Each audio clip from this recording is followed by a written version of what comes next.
ನಮಸ್ಕಾರ. ಎಸ್18 ವಾರ್ತೆಗಳಿಗೆ ಸ್ವಾಗತ. ನಾನು ಕವಿತಾ. ಮೊದಲಿಗೆ ಹೆಡ್ಲೈನ್ಸ್. ರಾಯಚೂರು ಕೃಷಿ ವಿಶ್ವವಿದ್ಯಾಲಯದಲ್ಲಿ 4ನೇ ಯುವ ಸಂಶೋಧನಾ ವಿದ್ಯಾರ್ಥಿಗಳ ರಾಷ್ಟ್ರೀಯ ಸಮ್ಮೇಳನ. ವಾತಾವರಣ ಬದಲಾವಣೆಯಿಂದ ಆಗುವ ಸವಾಲುಗಳಿಗೆ ಹೊಸ ಸಂಶೋಧನೆಗಳು ಪರಿಹಾರವಾಗಲಿ. Doctor PL Patil.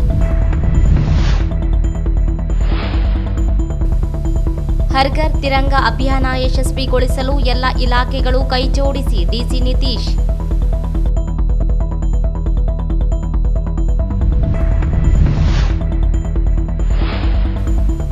ಹೆದ್ದಾರಿ ರಸ್ತೆ ನಿರ್ಮಾಣದ ಹೆಸರಿನಲ್ಲಿ ರೈತರಿಗೆ ಭೂ ಪರಿಹಾರ ನೀಡದ ಸರ್ಕಾರ. ಅನ್ಯಾಯ ಸರಿಪಡಿಸಲು ಡಿಸಿ ಮಧ್ಯಸ್ಥಿಕೆ ವಹಿಸಲಿ. ಶರಣಪ್ಪ ಉದ್ಭಾಳ.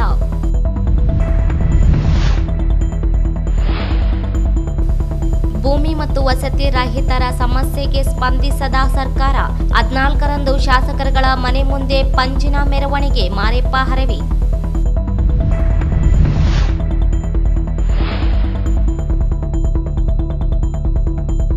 ಸ್ವಾತಂತ್ರ್ಯೋತ್ಸವದ ಅಂಗವಾಗಿ ಮಲ್ದಕಲ್ ಗ್ರಾಮದಲ್ಲಿ ಉಚಿತ ರಕ್ತದಾನ ಶಿಬಿರ. ಸಿದ್ದಲಿಂಗಪ್ಪ ದಳವಾಯಿ.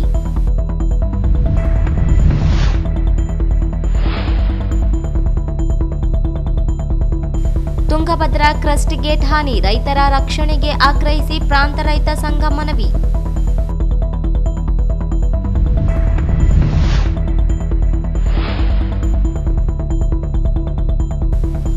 ನಿರುದ್ಯೋಗ ಸಮಸ್ಯೆ ನಿವಾರಣೆಗೆ ಖಾಲಿ ಇರುವ ಹುದ್ದೆಗಳ ಭರ್ತಿಗೆ ಒತ್ತಾಯಿಸಿ ಮನವಿ.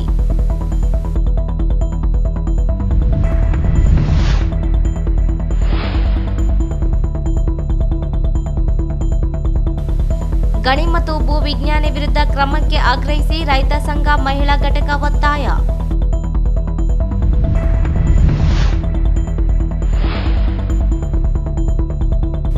ಒಳ ಮೀಸಲಾತಿ ಜಾರಿಗೆ ಆಗ್ರಹಿಸಿ ಶರಣ ಮಾದಾರ ಚೆನ್ನಯ್ಯ ಸೇವಾ ಸಮಿತಿ ಮನವಿ. ವಾರ್ತೆಗಳ ವಿವರ.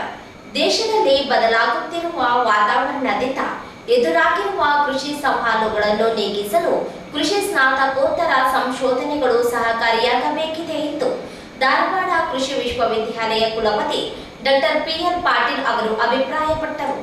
ಅವರಿಂದು ರಾಯಚೂರು ಕೃಷಿ ವಿಜ್ಞಾನ ವಿಶ್ವವಿದ್ಯಾಲಯ ಸ್ನಾತಕೋತ್ತರ ನಿರ್ದೇಶನಾಲಯದಿಂದ ಆಯೋಜಿಸಲಾಗಿದ್ದ ದಿವಂಗತ ಡಾಕ್ಟರ್ ಎಸ್.ಎ. ಪಾಟೀಲ್ ಸ್ಮರಣಾರ್ಥ 4ನೇ ರಾಷ್ಟ್ರೀಯ ಸ್ನಾತಕೋತ್ತರ ಸಂಶೋಧನಾ ಸಮ್ಮೇಳನ ಉದ್ಘಾಟಿಸಿ ಮಾತನಾಡಿದರು. ದೇಶದ ಜನಸಂಖ್ಯೆಗೆ ಅನುಗುಣವಾಗಿ ಆಹಾರ ಉತ್ಪಾದಿಸುವ ಅವಶ್ಯಕತೆಯ ಗಂಭೀರತೆ ಅರಿತು ಕೃಷಿಯ ವಿಜ್ಞಾನಿಗಳು ಸಂಶೋಧಕರು ಹೊರ ಆವಿಷ್ಕಾರದೊಂದಿಗೆ ಪ್ರಮುಖ ಸವಾಲುಗಳ ಮೇಲೆ ಬೆಳಕು ಚೆಲ್ಲುವ ಕೆಲಸ ಮಾಡಬೇಕಿದೆ. ವಾತಾವರಣ ಬದಲಾವಣೆಯಿಂದ ಕೃಷಿಯ ಮೇಲೆ ಗಂಭೀರ ಪರಿಣಾಮ ಎದುರಿಸುವಂತಾಗಿದೆ. ನೆರೆ ಬರದಂತಹ ಸಮಸ್ಯೆಗಳೊಂದಿಗೆ ಹೊಸ ತಳಿ, ಹೈಬ್ರಿಡ್ ತಳಿಗಳ ಅವಶ್ಯಕತೆಗೆ ಅನುಗುಣವಾಗಿ ಸಂಶೋಧನೆಗಳು ಹೆಚ್ಚು ನಡೆಯಬೇಕಾದ ಅಗತ್ಯವಿದೆ. ಸಾಕಷ್ಟು ತಂತ್ರಜ್ಞಾನ, ಹೊಸ ತಳಿಗಳ ಸಂಶೋಧನೆಗಳು ನಡೆಯುತ್ತಿವೆ. ವಾತಾವರಣ ಬದಲಾವಣೆಯಿಂದ ಅಕಾಲಿಕ ಮಳೆಯ ಕೊರತೆ, ಮೊಳಕೆಯೊಡೆದ ಬೀಜಗಳು ಒಳಗೊಂಡಂತೆ ಉತ್ಪಾದನೆ ಮೇಲಾಗುವ ಪರಿಣಾಮಗಳನ್ನು ನಿರಂತರವಾಗಿ ಅಧ್ಯಯನ ನಡೆಸಬೇಕಿದೆ. ಕೃಷಿ ಶಿಕ್ಷಣ ನಿರಂತರತೆ ಪರಿಹಾರಗಳನ್ನು ಕಂಡುಕೊಳ್ಳುವ ಮೂಲಕ ರೈತರಲ್ಲಿ ವಿಶ್ವಾಸ ಮೂಡಿಸುವ ಕೆಲಸವಾಗಬೇಕಿದೆ. ಕೃಷಿ ಸ್ನಾತಕೋತ್ತರ ವಿದ್ಯಾರ್ಥಿಗಳು ಹೊಸ ಸಂಶೋಧನೆಗಳು ಹೆಚ್ಚು ಪರಿಣಾಮಕಾರಿಯಾಗಿ ಗುಣಮಟ್ಟ ಕಾಯ್ದುಕೊಳ್ಳಬೇಕಾದ ಅವಶ್ಯಕತೆ ಇದ್ದು, ಎಲ್ಲ ಕೃಷಿ ವಿಶ್ವವಿದ್ಯಾಲಯಗಳು ಸಂಶೋಧನೆಗಳ ಇನ್ನಷ್ಟು ಒತ್ತು ನೀಡಿ ಕಾರ್ಯನಿರ್ವಹಿಸುವ ಅನಿವಾರ್ಯತೆ ಇದೆ ಎಂದರು.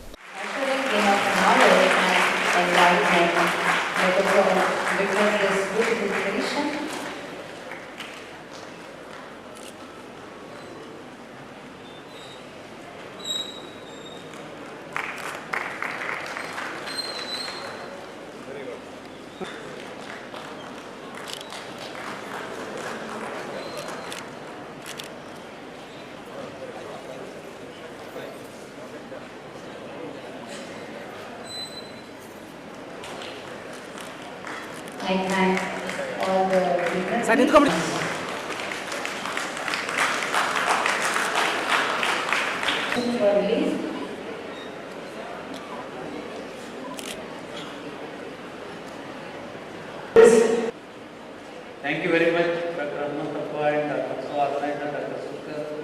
I forgot to take his name. The most active, enthusiast and also honorable board member of this university, who has meticulously organized this program. Compliments to Dr. Sukar as well as all the faculty members who have involved in the organization of 4th National Postgraduate Conference. So as everyone knows, the importance of agriculture and its contribution in the national GDP and the way it is progressed from the period of Green Revolution till this time. Also,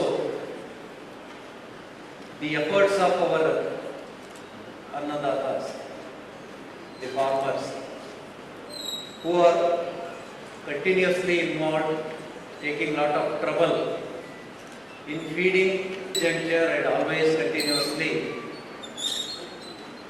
We must be helping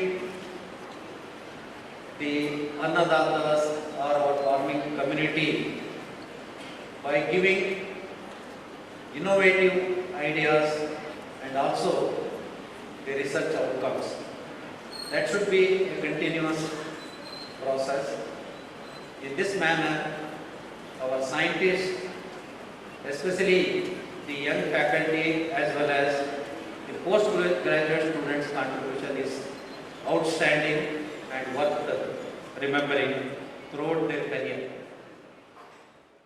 ಮುಖ್ಯ ಅತಿಥಿಯಾಗಿ ಮಾತನಾಡಿ ವಿಶ್ವವಿದ್ಯಾಲಯದ ವ್ಯವಸ್ಥಾಪನಾ ಮಂಡಳಿ ಸದಸ್ಯ ತಿಮ್ಮಣ್ಣ ಸೋಮಪ್ಪ ಛಲವಾದಿ ಇವರು ಮಾತನಾಡಿ, ದೇಶದಲ್ಲಿ 70% ಜನರು ಕೃಷಿಯನ್ನೇ ಅವಲಂಬಿಸಿದ್ದು, ಕೃಷಿ ಸಮಸ್ಯೆಗಳು ನಿರ್ದಿಷ್ಟ ದಿಕ್ಕಿನಲ್ಲಿ ಪರಿಹಾರವಾಗುತ್ತಿಲ್ಲ. ಕೃಷಿ ವಿಜ್ಞಾನಿಗಳು, ಸಂಶೋಧನೆಗಳು, ಹೊಸ ತಾಂತ್ರಿಕತೆ ಬಳಕೆ ಮಧ್ಯೆಯೂ ಸವಾಲುಗಳು ಹೆಚ್ಚಳವಾಗುತ್ತಿವೆ. ಸ್ನಾತಕೋತ್ತರ ಸಮ್ಮೇಳನ ಈ ನಿಟ್ಟಿನಲ್ಲಿ ಪರಿಹಾರವಾಗಿ ನಿಲ್ಲಬೇಕಿದೆ ಎಂದರು. ಆದರೆ ಕಷ್ಟದಲ್ಲಿ ಬದುಕತಕ್ಕಂಥ ಕೃಷಿಕರ ಬಗ್ಗೆ ನಾವು ಮಾತಾಡಿದಾಗ ಆಮೇಲೆ ಸ್ನಾತಕೋತ್ತರ ವಿದ್ಯಾರ್ಥಿಗಳಿಗೆ ಅಡ್ವೈಸ್ ಮಾಡಿದ್ರು, ತಮ್ಮ ವ್ಯಾಪ್ತಿ ಏನು ಅಂತಂದು. ನಿಜವಾಗ್ಲೂ ಪ್ರತಿಯೊಬ್ಬ ಪೋಸ್ಟ್ ಗ್ರ್ಯಾಜುಯೇಟ್, ನೀವು PhD ಆಗಲಿ ಪೋಸ್ಟ್ ಗ್ರ್ಯಾಜುಯೇಟ್ ಮಾಡಿಸೋದ್ರಲ್ಲ, ಆಲ್ಮೋಸ್ಟ್ ಆಲ್ 99% ನೀವು ಕೃಷಿ ಮನೆಯಲ್ಲೇ ಬಂದವರು. ಒಂದು ಮನೆಯಲ್ಲಿ ತಂದೆ ತಾಯಿ ಕೃಷಿ ಪರಿಸ್ಥಿತಿ, ಆಮೇಲೆ ಆ ಒಂದು ಕೃಷಿ ಮಂತ್ರದ ಕಷ್ಟ ನಷ್ಟಗಳನ್ನ ತಾವು ಗೊತ್ತಿದೆ. ಈಗ ತಾವು ಹೇಳಿದಂತೆ ಮುಂದಿನ ವಿಜ್ಞಾನಿಗಳು ನೀವು, ಯಾಕಂದ್ರೆ ದೇಶ ಇವತ್ತು 70% ಕೃಷಿಯನ್ನು ಅವಲಂಬಿತವಾದಂಥ ಒಂದು ನಮ್ಮ ದೇಶ ಭಾರತ. ಇವತ್ತು ತಮ್ಮಗಳ ಒಂದು ಆಧಾರದ ಮೇಲೆ ಅಂತ ಕೃಷಿ ವಿಜ್ಞಾನಿಗಳು ಇವತ್ತು ನಾವೇನು ಮಾಡ್ತೀವಿ ಅಂತ ರೈತರು ನಮ್ಮ ವಿಶ್ವವಿದ್ಯಾಲಯದಲ್ಲಿ ಪ್ರಮಾಣಿತವಾದ ಬೀಜಗಳನ್ನ ಬಿಡ್ತೀವಿ. ಬಿತ್ತಿದ ನಂತರ ಅದಕ್ಕೆ ರೋಗ ಬರ್ತದೆ. ಯಾಕಂತಂದ್ರೆ ಹೇಳಿದಂತೆ ಇವತ್ತು ಈ ಒಂದು ವಾತಾವರಣ ಹವಾಮಾನ ಏನಂತಲ್ಲ, ಒಂದು ನಮ್ಮ ಎಕ್ಸಾಮ್ಸ್ನಲ್ಲಿ ಬಂದಿರ್ತಾರೆ BA ಓದುವಾಗ, Indian agriculture is gambling with the monsoons. ಭಾರತದ ಒಕ್ಕಲ್ತನ ಹವಾಮಾನದಲ್ಲಿ ದೂರಾಟ ಆಡ್ತಾರೆ. ಏನಂತಂದ್ರೆ ಇವತ್ತು ಹವಾಮಾನ ಹೊಡೆದಿಕ್ಕೆ ಅಂತ ನಾವು ಇಲ್ಲ, ಇನ್ನು 3 ದಿವಸ ಮಳೆ ಐತೆ ಅಂತಂದು ಬೆಂಗಳೂರು ತೋರಿಸ್ ಕೇಳ್ತೀವಿ ನಾವು. 3 ದಿವಸ ಮಳೆ ಐತೆ ಅಂತಂದು ಅರ್ಜೆಂಟಾಗಿ ಇವತ್ತು ಬಿತ್ತನೆಗಳನ್ನು ಬಿಡ್ತೀವಿ, ಮಳೆ ಕೈ ಕೊಡ್ತಾ. ಇದೇ ಹವಾಮಾನ ನಮಗೆ ದೂರಾಟ ಆಗುತ್ತೆ. ಆಮೇಲೆ ಇವತ್ತು ನಮ್ಮ ಪರಿಸ್ಥಿತಿ ಏನಾಗಿದೆ ಅಂತಂದ್ರೆ ಒಂದು ಉಪನ್ಯಾಸ ನಮ್ಮ ಮಕ್ಕಳ ವೇದಿಕೆಯಲ್ಲಿ ವ್ಯವಸ್ಥಾಪನಾ ಮಂಡಳಿ ಸದಸ್ಯ ಬಸನಗೌಡ ಬ್ಯಾಗವಟ್, ಮಲ್ಲೇಶ ಕೊಲಮಿ, ಮಲ್ಲಿಕಾರ್ಜುನ ಡಿ, ಮಧುಸೂದನ್ ರೆಡ್ಡಿ, ಡಾಕ್ಟರ್ ಶ್ರೀನಿವಾಸ್ ರಾವ್, ಮಾಜಿ ಕುಲಪತಿ doctor BV Patil, doctor MG Patil, doctor BK Desai, SB Gowdappa, doctor M Veerannagowda, ದಿವಂಗತ ಡಾಕ್ಟರ್ SA ಪಾಟೀಲ್, ಪತ್ನಿ ಅನ್ನಪೂರ್ಣ ಉಪಸ್ಥಿತರಿದ್ದರು. ಅಧ್ಯಕ್ಷತೆಯನ್ನು ಡಾಕ್ಟರ್ ಹನುಮಂತಪ್ಪ ವಹಿಸಿದ್ದರು. ಡಾಕ್ಟರ್ ಗುರುರಾಜ ಸುಂಕದ ನೇತೃತ್ವದಲ್ಲಿ ಕಾರ್ಯಕ್ರಮ ಜರುಗಿತು. ಸ್ನಾತಕೋತ್ತರ ವಿದ್ಯಾರ್ಥಿಗಳು, ಪ್ರಗತಿಪರ ರೈತರು, ಉಪನ್ಯಾಸಕರು, ಕೃಷಿ ವಿಜ್ಞಾನಿಗಳು ಭಾಗಿಯಾದರು. ಸ್ವಾತಂತ್ರ್ಯ ದಿನಾಚರಣೆ ನಿಮಿತ್ತ ದೇಶಾದ್ಯಂತ ಹರ್ ಘರ್ ತಿರಂಗಾ ಕಾರ್ಯಕ್ರಮ ನಡೆಸುತ್ತಿದ್ದು, ಜಿಲ್ಲೆಯಲ್ಲಿ ಕಳೆದ ಬಾರಿಗಿಂತ ಈ ಬಾರಿ ವಿಶೇಷವಾಗಿ ಹರ್ ಘರ್ ತಿರಂಗಾ ಕಾರ್ಯಕ್ರಮ ನಡೆಸಲು ಜಿಲ್ಲಾಧಿಕಾರಿ ನಿತೀಶ್ ಕೆ ಅವರು ಅಧಿಕಾರಿಗಳಿಗೆ ಸೂಚನೆ ನೀಡಿದರು.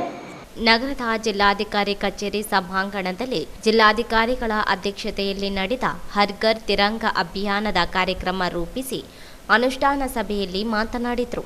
ಆಗಸ್ಟ್ 15 ಸ್ವಾತಂತ್ರ್ಯ ದಿನಾಚರಣೆ ನಿಮಿತ್ತ ಹರ್ ಘರ್ ತಿರಂಗ ಕಾರ್ಯಕ್ರಮ ನಡೆಸಲಾಗುತ್ತದೆ. ಜಿಲ್ಲೆಯಲ್ಲಿ ಜಿಲ್ಲಾ ಮಟ್ಟದಲ್ಲಿ ಕಾರ್ಯಕ್ರಮ ರೂಪಿಸಲು ಅಧಿಕಾರಿಗಳು ಸಿದ್ಧತೆ ಕೈಗೊಳ್ಳಬೇಕು ಎಂದು ತಿಳಿಸಿದರು. ಕಳೆದ ಬಾರಿ ಹರ್ ಘರ್ ತಿರಂಗ ಅಭಿಯಾನವನ್ನು ಈ ಬಾರಿ ವಿಶೇಷವಾಗಿ ನಡೆಸಬೇಕು. ಜಿಲ್ಲಾ ಮಟ್ಟದಲ್ಲಿ 3 ಕಾರ್ಯಕ್ರಮ ನಡೆಸಿ ಜಾಗೃತಿ ಮೂಡಿಸಬೇಕು. ರಾಯಚೂರು, ಸಿಂಧನೂರು ಸೇರಿದಂತೆ ಇತರೆಡೆ ಜಿಲ್ಲಾ ಮಟ್ಟದ ಹರ್ ಘರ್ ತಿರಂಗ ಜಾಗೃತಿ ಜಾಥಾ ಮತ್ತು ಮ್ಯಾರಥಾನ್ ಓಟ ನಡೆಸಲು ಸಿದ್ಧತೆ ಮಾಡಿಕೊಳ್ಳಲು ಸೂಚಿಸಿದರು. ನಮ್ಮ ಕಡೆಯಿಂದ ಎಲ್ಲ ಆಗಬೇಕು. ಈಗ ತಾವು ಎಲ್ಲ ಇಲಾಖೆಯವರು ಇದ್ದೀರಾ. ಒಂದು ಈಗ ನೆಕ್ಸ್ಟ್ 3 ದಿನ ನಮ್ಮ ತಾಲೂಕು ಲೆವೆಲ್ ಮಟ್ಟದಲ್ಲಿ, ಆಮೇಲೆ ಡಿಸ್ಟಿಕ್ ಲೆವೆಲ್ ಮಟ್ಟದಲ್ಲಿ ಒಂದು 3-4 ಮೇಜರ್ ಕಾರ್ಯಕ್ರಮ ನಾವು ಮಾಡಬೇಕು. ಈ ಹರ್ ಘರ್ ತಿರಂಗ ಬ್ಯಾಕ್ಗ್ರೌಂಡ್ ಆಗಿ ಇಟ್ಕೊಂಡು ಒಂದು ನಾವೀಗ ಯೂತ್ ಆ್ಯಂಡ್ ಸ್ಪೋರ್ಟ್ಸಿಂದ ಒಂದು ಮ್ಯಾರಥಾನ್ ಮಾಡಿಸೋಣ. ಮತ್ತು ಇಲ್ಲಿ ಸಿಟಿ ಮತ್ತು ನಿಮ್ಮ ತಾಲೂಕು ಮೇಜರ್ ತಾಲೂಕಿಗೆ ಈಗ ಸಿಂಧನೂರು ಇರ್ಬೋದು, ಲಿಂಗಸೂರು ಇರ್ಬೋದು, ಸೊ ಅದೊಂದು ಮೇಜರ್ ಇದೇ ಥೀಮ್ ಇಟ್ಕೊಂಡು ಒಂದು ಮೇಜರ್ ಆಗಿ ಒಂದು ಮ್ಯಾರಥಾನ್ ಮಾಡಿಸೋಣ. ಆಮೇಲೆ ಒಂದು 3-4 ಇಲಾಖೆ ಎಲ್ಲಿ ಜಾಸ್ತಿ ನಮ್ಮ ಮ್ಯಾನ್ ಪವರ್ ಇದ್ದಾರೆ ಮತ್ತು ಎಲ್ಲಿ ಮಾಡಿದರೆ ನಾವು ಎಫೆಕ್ಟಿವ್ ಆಗುತ್ತೆ, ಸೊ ಅವ್ರ ಕಡೆಯಿಂದ ನಾವು ಜಾಥಾ ಅಥವಾ ರ್ಯಾಲೀಸ್ನ ನಾವು ಮಾಡಿಸ್ಬೇಕು. ಸೊ ಪರ್ಟಿಕ್ಯುಲರ್ಲಿ ತಾಲೂಕು ಹೆಡ್ ಕ್ವಾರ್ಟರಲ್ಲಿ ಹೆಲ್ತ್ ಡಿಪಾರ್ಟ್ಮೆಂಟ್ ಅವರು, education department, women and child, so ಈ 3 ಇಲಾಖೆ ಸೇರಿ ಒಂದು ಇದೇ ಬ್ಯಾಕ್ಗ್ರೌಂಡ್ ಥೀಮ್ ಇಟ್ಕೊಂಡು ಒಂದು ಜಾಥಾ ಮಾಡಬೇಕು. ವಿಶೇಷವಾಗಿ ಶಿಕ್ಷಣ ಇಲಾಖೆ, ಆರೋಗ್ಯ ಇಲಾಖೆ ಮತ್ತು ಮಹಿಳಾ ಮತ್ತು ಮಕ್ಕಳ ಅಭಿವೃದ್ಧಿ ಇಲಾಖೆ ನೇತೃತ್ವ ವಹಿಸಿಕೊಂಡು ಕೆಲಸ ಮಾಡಬೇಕು. ತಾಲೂಕು ಮಟ್ಟದಲ್ಲಿ ಪ್ರತಿ ತಾಲೂಕಿನಲ್ಲಿ ಹರ್ ಘರ್ ತಿರಂಗ ಅಭಿಯಾನ ಕಾರ್ಯಕ್ರಮ ನಡೆಸಬೇಕು. ಜಿಲ್ಲಾ ಮಟ್ಟದ ಅಧಿಕಾರಿಗಳು ಮತ್ತು ತಾಲೂಕು ಮಟ್ಟದ ಅಧಿಕಾರಿಗಳು ನೇತೃತ್ವ ವಹಿಸಲು ತಿಳಿಸಿದರು. ಕನ್ನಡ ಮತ್ತು ಸಂಸ್ಕೃತಿ ಇಲಾಖೆ ವತಿಯಿಂದ ವಿಶೇಷ ಸಾಂಸ್ಕೃತಿಕ ಕಾರ್ಯಕ್ರಮಗಳು ನಡೆಸಬೇಕು, ವಿಶೇಷವಾಗಿರಬೇಕು ಎಂದು ಹೇಳಿದರು.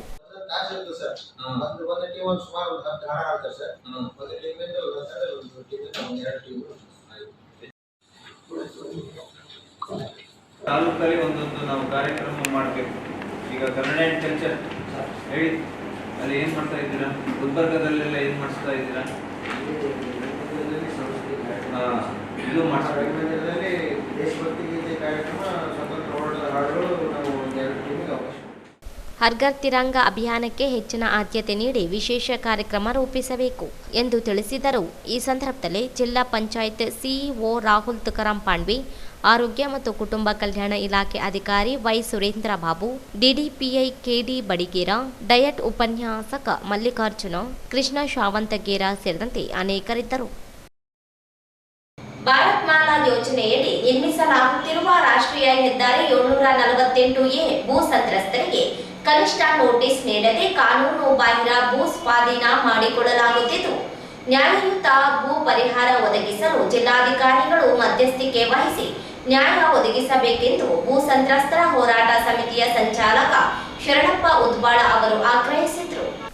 ಅವರಿಂದು ಮಾಧ್ಯಮಗೋಷ್ಠಿ ಉದ್ದೇಶಿಸಿ ಮಾತನಾಡಿ, ಬೆಳಗಾವಿ ಹುನಗುಂದ ರಾಯಚೂರು ಮಾರ್ಗವಾಗಿ ಹಾದು ಹೋಗುವ ರಾಷ್ಟ್ರೀಯ ಹೆದ್ದಾರಿ ಕಾಮಗಾರಿಯಲ್ಲಿ ಭೂಮಿ ಕಳೆದುಕೊಳ್ಳುವ ರೈತರಿಗೆ ಕನಿಷ್ಠ ಮಾಹಿತಿ ನೀಡಿಲ್ಲ, ನೋಟಿಸ್ ಸಹ ನೀಡದೆ 781.48 ಹೆಕ್ಟೇರ್ ಜಮೀನು ಗುರುತಿಸಲಾಗಿದೆ. ಭೂ ಸ್ವಾಧೀನ ಕಾಯ್ದೆಗಳನ್ನು ಗಾಳಿಗೆ ತೂರಿ ರೈತರಿಗೆ ಅನ್ಯಾಯ ಮಾಡಲಾಗುತ್ತಿದೆ.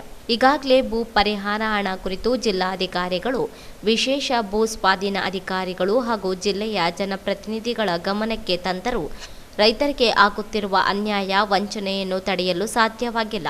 ಭೂಮಿಯನ್ನೇ ನಂಬಿ ಜೀವನ ಮಾಡುವ ರೈತ ಕುಟುಂಬಗಳ ಬೀದಿಗೆ ಬರುವಂತಾಗಿದೆ. ಭೂ ಸ್ವಾಧೀನ ಕಾಯ್ದೆಯಂತೆ ಮಾರುಕಟ್ಟೆ ದರಕ್ಕಿಂತ 3 ಪಟ್ಟು ಹೆಚ್ಚಿಸುವ ನಿಯಮವಿದ್ದರೂ ಅವೈಜ್ಞಾನಿಕ ದರ ನಿಗದಿಪಡಿಸಲಾಗಿದೆ. ಜಮೀನಿನಲ್ಲಿರುವ ಬಾವಿ, ವಿದ್ಯುತ್ ಮೋಟಾರ್, ಕಟ್ಟಡಗಳ ಮೌಲ್ಯಮಾಪನ ಮಾಡದೆ ಮನಸೋ ಇಚ್ಛೆ ದರ ನೀಡುವುದಾಗಿ ಹೇಳುತ್ತಿದ್ದಾರೆ. ಈ ಮಧ್ಯೆ ಮಧ್ಯವರ್ತಿಗಳು ರೈತರಲ್ಲಿ ಭಯ ಹುಟ್ಟಿಸುವ ಕೆಲಸ ಮಾಡುತ್ತಿದ್ದಾರೆ. ಅಮೀನಗಡ, ಅನಂತಗಲ್ ಸೇರಿದಂತೆ ಮಸ್ಕಿ, ಲಿಂಗಸೂರು ತಾಲೂಕುಗಳಲ್ಲಿ ಜಮೀನಿಗೆ ಬೇರೆ ಬೇರೆ ದರ ನಿಗದಿಪಡಿಸಲಾಗಿದೆ. ರೈತರು ಜಮೀನು ಬೆಳೆದ ಬೆಳೆಯನ್ನು ನಾಶಪಡಿಸಿ ಆರ್ಥಿಕ ನಷ್ಟಕ್ಕೆ ಹೆದ್ದಾರಿ ಪ್ರಾಧಿಕಾರ ಕಾರಣವಾಗುತ್ತಿದೆ. ಕಳೆದ 1 ವರ್ಷದಿಂದ, ಕಳೆದ ವರ್ಷ ಜೂನ್ ತಿಂಗಳಿಂದ ನಾವು ಹೋರಾಟ ಮಾಡ್ತಾ ಇದ್ದೀವಿ. ಇಲ್ಲಿ ದುರಂತ ಏನಪ್ಪ ಅಂದ್ರೆ, ಈ ಜಿಲ್ಲೆಯ ಜಿಲ್ಲಾಧಿಕಾರಿ ಹತ್ರ ಕನಿಷ್ಠ 2 ಸಲ 3 ಸಲ ಹೋಗಿದ್ದೀವಿ. ಅಲ್ಲಿ ಸಂಬಂಧಪಟ್ಟ ಸಹಾಯಕ ಆಯುಕ್ತರ ಹತ್ರ 2-3 ಸಲ ಹೋಗಿದ್ದೀವಿ. ಇವತ್ತು ಭೂ ಸ್ವಾಧೀನ ಅಧಿಕಾರಿ ಕಚೇರಿ ಅಂದ್ರೆ ಅದರ ಲೆಕ್ಕದಲ್ಲಿಷ್ಟು ಸಲ ವ್ಯಕ್ತಿಗತವಾಗಿ ಮತ್ತು ನಾವು ಸಾಮೂಹಿಕವಾಗಿ ಮನೆ ಪತ್ರ ಕೊಟ್ಟಿವಿ. ಆಗ ಯಾರು ನಮ್ಮ ಸಮಸ್ಯೆನ ಆಲಿಸಲಿಲ್ಲ. ಬಟ್ ಈ ದುರಂತ ಏನಪ್ಪ ಅಂದ್ರೆ, ಇವತ್ತು ರೈತರ ಮುಖಾಂತರ ಕಾನೂನು ಬಾಹಿರವಾಗಿ ಒಂದು ನೋಟಿಸ್ ಕೂಡ ಕೊಟ್ಟಿಲ್ಲ. ಎಷ್ಟೋ ಜನ ರೈತರಿಗೆ ನೋಟಿಸ್ ಕೊಟ್ಟಿಲ್ಲ. ಈಗ ಈ ದೇಶದ ಅಭಿವೃದ್ಧಿ ದೃಷ್ಟಿಯಿಂದ ಹೆದ್ದಾರಿ ಆದರೆ ಅಭಿವೃದ್ಧಿ ಆಗುತ್ತೆ, ಅದಕ್ಕೋಸ್ಕರ ನೀವೆಲ್ಲ ಸಹಕಾರ ನೀಡಬೇಕು, ನೀವು ಜಮೀನು ಬಿಟ್ಕೊಡ್ಬೇಕು ಅಂತ ಹೇಳಿ ಹೆದ್ದಾರಿ ಪ್ರಾಧಿಕಾರ ಇವತ್ತು ರೈತರ ಮೇಲೆ ಒತ್ತಡ ಆಗ್ತದೆ. ಇಲ್ಲಿ ಏನಪ್ಪ ಅಂದ್ರೆ ಯಾವ ಹೆದ್ದಾರಿ ಪ್ರಾಧಿಕಾರ ಕಾನೂನು ಪಾಲನೆ ಮಾಡಿ ಜಮೀನನ್ನು ವಶಪಡಿಸ್ಕೊಳ್ಬೇಕಾಗಿತ್ತು, ಅದನ್ನೆಲ್ಲ ಗಾಳಿಗೆ ದೂರಿ ಇವತ್ತು ಕಾಂಟ್ರಾಕ್ಟರ್ ಮುಖಾಂತರ ರೈತರ ಹತ್ರ ಹೋಗಿ ನಿಮ್ಮ ಜಮೀನು ದಾಖಲೆ ಕೊಡ್ರಿ. ಅವರು ಆ ಕಾಂಟ್ರಾಕ್ಟರ್ ಅವ್ರ ಜವಾಬ್ದಾರಿನೇ ಅಲ್ಲ, ಹೆದ್ದಾರಿ ಪ್ರಾಧಿಕಾರ ತಾನು ಮಾಡಬೇಕಾದ ಕೆಲಸನ ಕೈ ತೊಳ್ಕೊಂಡು ಕಾಂಟ್ರಾಕ್ಟರ್ ಕಟ್ಟಿರ್ತಾರೆ. ಆ ಕಾಂಟ್ರಾಕ್ಟರ್ ಹಳ್ಳಿಗೆ ಹೋಗಿ ಏನ್ ಮಾಡ್ತಿದ್ದಾರೆ, ರೈತರನ್ನ ಹಂಚಿಸಿ ಇಲ್ಲೊಂದು ಭಯ ಪಡಿಸಿ ನೀವು ಏನೇ ಮಾಡಿದ್ರೆ ನಿಮ್ಮ ಜಮೀನು ತಗೋತೀವಿ. ಆಮೇಲೆ ಕಾನೂನಿನಲ್ಲಿ ಇರ್ತಕ್ಕಂಥ ಕಂಡೀಷನ್ಗಳಾಗಿ ಅದೇನಂತಾರೆ ಇಂಟಿಮೇಷನ್ ಮಾಡತ್ತ, ಅದಕ್ಕೆ ಸಹಿ ಹಾಕ್ಸ್ಕೊಂಡು ಇವತ್ತು ದುಡ್ಡು ಹಾಕ್ತಿದ್ದಾರೆ. ದುಡ್ಡು ಹಾಕಿರ್ತಕ್ಕಂಥ ರೈತರು ಅವ್ರ ಜಮೀನುಗಳಲ್ಲಿ ಇವತ್ತು ರಸ್ತೆ ಮಾಡ್ಕೊಂಡು ಬಿತ್ತಿರ್ತಕ್ಕಂಥ ಬೆಳೆನ ನಾಶ ಮಾಡಕ್ಕೆ ಹಚ್ಚಿದ್ದಾರೆ. ದುಡ್ಡು 15 ದಿನ 20 ದಿನ ಕೆಳಗಡೆ ಬಿದ್ದಿದೆ, 2 ತಿಂಗಳ ಬಿತ್ತನೆ ಮಾಡಿ ಅಂತ ಹೊಲಗಳಲ್ಲಿ ಇವತ್ತು ಬಂದು ಅವರು ರಸ್ತೆ ನಿರ್ಮಾಣ ಮಾಡ್ಕೊಳ್ತೇವೆ. ಇಲ್ಲಿ ಜಿಲ್ಲಾಡಳಿತ ಆಯ್ತು, ಇವತ್ತು ಈ ರಾಜಕೀಯ ವ್ಯವಸ್ಥೆ ಆಯ್ತು. ಇಷ್ಟು ದಿನ ನಾವು ಹೋಗಿದ್ರು ಯಾರು ಕೇಳಲ್ಲ. ಈ ಕಾಂಟ್ರಾಕ್ಟ್ಗಳು ರೋಡ್ ಮಾಡೋಕ್ಕೋಸ್ಕರ ಎಲ್ಲ ಎಸ್ಟಾಬ್ಲಿಷ್ ಮಾಡಿಬಿಟ್ರ ಅವ್ರಿಗೆ ತೊಂದರೆ ಆಗುತ್ತೆ, ಅದಕ್ಕೋಸ್ಕರ ನೀವು ಜಮೀನು ಬಿಟ್ಕೊಡ್ರಿ, ಹೆದ್ದಾರಿ ಮೇಲೆ ನೀವು ಊರ ಅಭಿವೃದ್ಧಿ ಆಗ್ತದೆ ಅಂತ ಹೇಳ್ತಾರೆ. ಬಟ್ ನೋವಿನ ಸಂಗತಿ ಏನಂದ್ರೆ ಹೆದ್ದಾರಿಗೋಸ್ಕರ ಯಾರು ಜಮೀನು ಹಾಕಂತಾರ ಅವ್ರ ಅಭಿವೃದ್ಧಿ ಇಲ್ಲ. ನಿಮಗೆ ಆಶ್ಚರ್ಯ ಏನಂದ್ರೆ ಈ ಅಭಿವೃದ್ಧಿ ನಾವು ಹಿಂದೆ ಕೂಡ ಹೇಳಿದ್ವಿ. ಲಿಂಗಸೂರು ಮತ್ತು ಮಸ್ಕಿ ತಾಲೂಕಿನ 54 ಗ್ರಾಮಗಳಲ್ಲಿ ಕೆಲ ಭೂಮಿ 5A ನೀರಾವರಿ ಯೋಜನೆಗೆ ವಿದ್ಯುತ್ ಪಂಪ್ ಸೆಟ್ ಒಳಗೊಂಡಿರುವ ಕುರಿತು ದಾಖಲೆಗಳ ಸಮೇತ ಮಾಹಿತಿ ನೀಡಿದರೂ ಹೆದ್ದಾರಿ ಪ್ರಾಧಿಕಾರ ರೈತರ ಆಕ್ಷೇಪಣೆಗಳನ್ನು ಪರಿಗಣಿಸುತ್ತಿಲ್ಲ. ಜಿಲ್ಲಾಧಿಕಾರಿಗಳೇ ಜಂಟಿ ಸಮಿತಿ ಸಭೆ ಕರೆದು ಹೆಚ್ಚಿನ ಪರಿಹಾರ ಒದಗಿಸಬೇಕೆಂದರು. ವೆಂಕಟೇಶ್ ಪಾಟೀಲ್ ವಟಗಲ್ ಮಾತನಾಡಿ, ಬಳ್ಳಾರಿಯಲ್ಲಿ ಕೇಂದ್ರದ ಯೋಜನೆಗಳೇ ವಶಪಡಿಸಿಕೊಂಡಿರುವ 3,000 ಎಕರೆ ಪ್ರದೇಶದ ಭೂಮಿಗೆ ನೀಡಿದ ಬೆಲೆಯನ್ನೇ 748A ಹೆದ್ದಾರಿ ನಿರ್ಮಾಣ ಭೂ ಸ್ವಾಧೀನಪಡಿಸಿಕೊಂಡ ಭೂಮಿಗೆ ಪರಿಹಾರವಾಗಿ ನೀಡಬೇಕು. ನೋಂದಣಿ ಅಧಿಕಾರಿಗಳು ನಿಗದಿಪಡಿಸಿರುವ ಮಾರುಕಟ್ಟೆ ದರವನ್ನು ಪರಿಷ್ಕರಿಸಬೇಕು ಎಂದರು. ಈ ಭಾಗದ ಎಲ್ಲ ಹಿಂದಿನ ಸಂಸದರಿಗೂ ಶಾಸಕರಿಗೂ ಎಲ್ಲರಿಗೂ ಕಟ್ಟಿದ್ವಿ. ಎಲ್ಲರ ಧೋರಣೆ ಕೂಡ ಒಂದೇನಂದ್ರೆ ಆ ಹೆದ್ದಾರಿ ಪ್ರಾಧಿಕಾರದ ಬಗ್ಗೆ ಮೃದು ಧೋರಣೆ ಇದೆ ಹೊರತು ರೈತರಿಗೆ ಅಯ್ಯೋ 15 ರೂಪಾಯಿ ಕಡಿಮೆ ಅಂತ ಒಬ್ಬರು ಕೂಡ ಮಾತಾಡ್ತಿಲ್ಲ. ಈಗ ಕೂಡ ಅಧಿಕಾರಿಗಳೆಲ್ಲ ಗ್ರಾಮ ಕೊಡ್ತಾ ಇದ್ದಾರೆ, ನಿಮ್ಗೆ ಅನ್ಯಾಯ ಸರಿಪಡಿಸ್ತೀವಿ ನಾವು ಮಾಡಿಕೊಡ್ತೀವಿ ಬರೀ ಬಾಯ್ ಮಾಡ್ತಾ ಇರ್ತಾರೆ. ಚುನಾವಣೆ ಸಂದರ್ಭದಲ್ಲಿ ರಾಜಕಾರಣಿಗಳು ಮಾತಾಡ್ತಾರೆ, ಅವರು ಅಧಿಕೃತವಾಗಿ ಯಾವುದೂ ಕೂಡ ಇದು ಮಾಡ್ತಿಲ್ಲ. ಅದೇ ಭೂಸ್ವಾಧೀನ ಅಧಿಕಾರಿ ನಮಗೆ ಮೌಖಿಕವಾಗಿ ಸಿಕ್ಕಾಗ ಹೇಳ್ತಾರೆ 18 ಲಕ್ಷ ರೂಪಾಯಿ ಎಕರೆ ಜಮೀನಿಗೆ ಅಂತ ಹೇಳಿದ್ದ. 18 ಲಕ್ಷ ಇದೇ ಜಿಲ್ಲಾಧಿಕಾರಿಗಳ ಹತ್ರ ಹೋದಾಗ ನಾವು ಅವ್ರು ಏನು ಹೇಳ್ತಾರೆ, ನಾವು ಲಾಸ್ಟ್ ಟೈಮ್ ಪ್ರತಿಭಟನೆ ಮಾಡಿದಾಗ ನಮ್ಮ ಹತ್ರ 30ರಿಂದ 40% ಹೆಚ್ಚು ಮಾಡಕ್ಕೆ ಅವಕಾಶ ಇರುತ್ತೆ, ಆರ್ಬಿಟ್ರೇಷನ್ ಮುಖಾಂತರ ನಾವು ಮಾಡಿಕೊಡ್ತೀವಿ. ಅವರು 100 ರೂಪಾಯಿ ಕೊಟ್ಟಿರ್ತಾರೆ, ನೀವು 5 ರೂಪಾಯಿ ಕೇಳಿರ್ತಾರೆ, ಒಂದು 200 ರೂಪಾಯಿನ ಕೊಡ್ಬೋದು ಅಂತ ಹೇಳಿದ್ರು. ಆದ್ರೆ ರೈತರ ಹತ್ರ ಬರ್ತು ಅಂತ ಹೇಳಿದ್ರು, ಅವರು ಬರಲ್ಲ. ಈ ಬಂದಾಗ ಕೂಡ ಅಧಿಕಾರಿಗಳ ಮೇಲೆ ಒತ್ತಡ ಆಗ್ತಿದ್ದಾರೆ, ಅವರು ದಾಖಲೆಗಳು ಹೇಗಾದ್ರೂ ಮಾಡಿ ಇಸ್ಕೊಂಡಿರ್ತಾರೆ. ಈ ಸಮಸ್ಯೆ ನಾವು ಎಷ್ಟೊಂದು ಗೊತ್ತಿಲ್ಲ. ಇದು ಒಂದು ಕಡೆ ನೋಡ್ತಿದ್ವಿ. ಇನ್ನೊಂದು ಕಡೆ ನಮ್ಗೆ ನಿಮ್ಮ ವಿಷಯ ಮುಂದೆ ಹೇಳಕ್ಕೆ ಇಷ್ಟಪಡ್ತೀವಿ. ಅನಂತಕಾಲ ಅಂತ ಒಂದು ಗ್ರಾಮದಲ್ಲಿ ಒಬ್ಬರಿಂದ 2.5 ಎಕರೆ ಹೊತ್ತಾಗ 12 ಲಕ್ಷ ರೂಪಾಯಿ ಬಂದಿದೆ. ಇನ್ನೊಬ್ಬರು 6 ಗುಂಟು ಹೊತ್ತಿದೆ 17 ಲಕ್ಷ ಬರುತ್ತೆ. ಇದು ವಿಚಿತ್ರ. 17 ಲಕ್ಷ ಯಾಕೆ ಬರ್ತದೆ, ಒಂದು 3 ಗುಡಿಸಲೇ ಇದೆ. ಆ ಬಿಲ್ಡಿಂಗ್ ಅಂತ 8 ಲಕ್ಷ ಆಗ್ತಾರೆ. ಇಡೀ ರೋಡ್ ಮುಂದಕ್ಕಿಂತ ಅವರವರೆಗೂ ಸಾಕಷ್ಟು ಹೇಳ್ಕೊಟ್ಟವ. ಮೊನ್ನೆ ಅಲ್ಲಿ ಸಂತಕೆಲ್ಲ ಗ್ರಾಮದ ಹತ್ರ ಒಂದು ಬಿಲ್ಡಿಂಗ್ ಇಡ್ತಾರೆ ರೋಡ್ ಮೇಲೆ. ಅವನು SM ಕೇಳಿದ್ರೆ ಏನ್ ಹೇಳ್ತಾನೆ, ಇಲ್ಲ 3 ವರ್ಷಕ್ಕಿಂತ ಮೊದಲು ಯಾವ ರಿಜಿಸ್ಟ್ರೇಷನ್ ಆಗಿ ಅವ್ರು ಮಾತ್ರ ನಾವು ಇದಕ್ಕೆ ಇದು ಮಾಡ್ಕೊಳ್ತಾ ಇರ್ತಾರೆ. ಬಟ್ ದುರಂತ ಏನಂದ್ರೆ ಮೊನ್ನೆ ಶರಣಗೌಡ ಬಸಾಪರು ಮಾತನಾಡಿ, ಹೆದ್ದಾರಿಗೆ ಕಳೆದುಕೊಳ್ಳುತ್ತಿರುವ ಭೂಮಿ ಬೆಲೆ ಎಕರೆಗೆ 12ರಿಂದ 15 ಲಕ್ಷ ರೂಪಾಯಿ ಬೆಲೆ ಮಾರಾಟವಾಗುತ್ತಿದೆ. ಆದರೆ ಹೆದ್ದಾರಿ ಪ್ರಾಧಿಕಾರ ಎಕರೆ 3,20,000 ರೂಪಾಯಿ ನಿಗದಿಪಡಿಸಿದೆ.